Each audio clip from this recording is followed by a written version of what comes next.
adalah tindakan keperawatan yang dilakukan untuk memberikan pendidikan atau informasi kepada klien, keluarga, dan komunitas terkait cara meningkatkan dan memenuhi kebutuhan nutrisi sehari-hari, khususnya kepada orang yang memiliki gangguan kesehatan.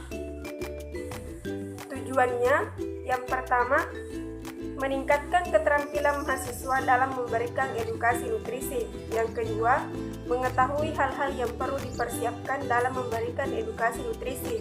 Yang ketiga, mengetahui hal-hal yang perlu diperhatikan dalam pemberian edukasi nutrisi. Yang keempat, meningkatkan pengetahuan klien, keluarga, dan komunitas terkait nutrisi yang dibutuhkan sesuai dengan masalah kesehatan. Prosedur pelaksanaan.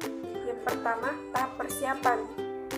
Ada 4. Yang pertama, mengidentifikasi masalah pemenuhan nutrisi atau gizi klien sesuai dengan masalah kesehatannya.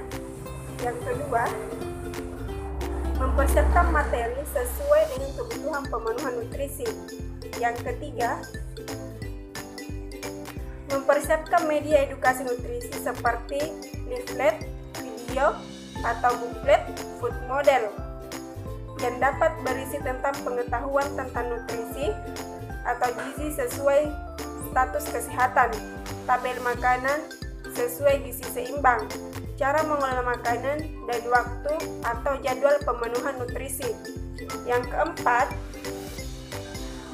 mengidentifikasi waktu yang tepat atau jadwal pemberian edukasi sesuai kesepakatan klien. Yang kedua, tahap kerja meliputi 1. Melakukan observasi atau pemeriksaan seperti status gizi klien dengan melakukan pengukuran antropometri seperti berat badan, tinggi badan, lingkar lengan, atau lingkar perut. Yang kedua, status alergi. Yang ketiga, program diet yang pernah atau saat ini dijalankan. Tahap kerja yang kedua, mengidentifikasi kemampuan klien menerima edukasi. Yang ketiga, menjelaskan klien, keluarga, atau komunitas terkait materi nutrisi yang telah disiapkan sesuai dengan masalah klien, seperti pentingnya nutrisi untuk kesehatan, makanan yang dibutuhkan, makanan yang harus dihindari, kebutuhan nutrisi atau kalori sesuai dengan IMT. Yang keempat, mengajarkan klien membuat dan melaksanakan program diet seperti program diet untuk klien hipertensi, program diet untuk klien diabetes, dan program diet lainnya sesuai dengan kebutuhan atau masalah kesehatan.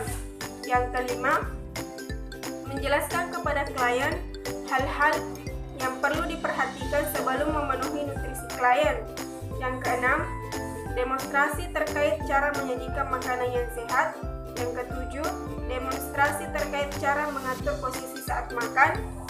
Yang kedelapan, mengajarkan klien atau keluarga dan komunitas cara melakukan monitoring pemenuhan asupan nutrisi seperti menggunakan buku harian atau diari.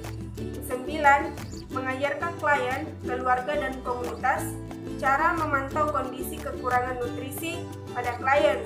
10.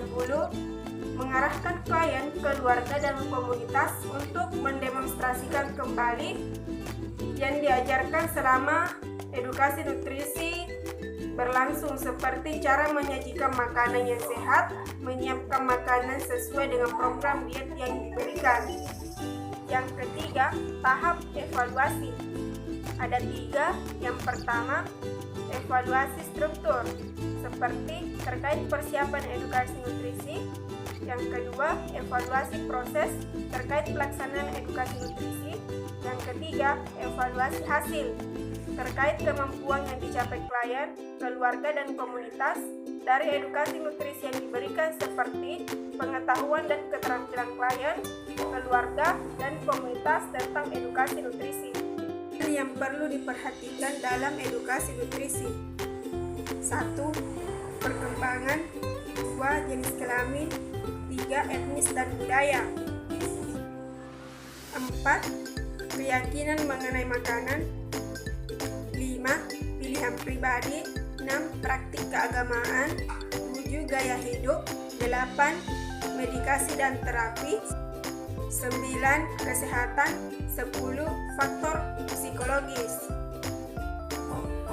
Terima kasih sudah menonton. Semoga video ini dapat bermanfaat bagi kita semua. Tetap di rumah aja. Assalamualaikum warahmatullahi wabarakatuh.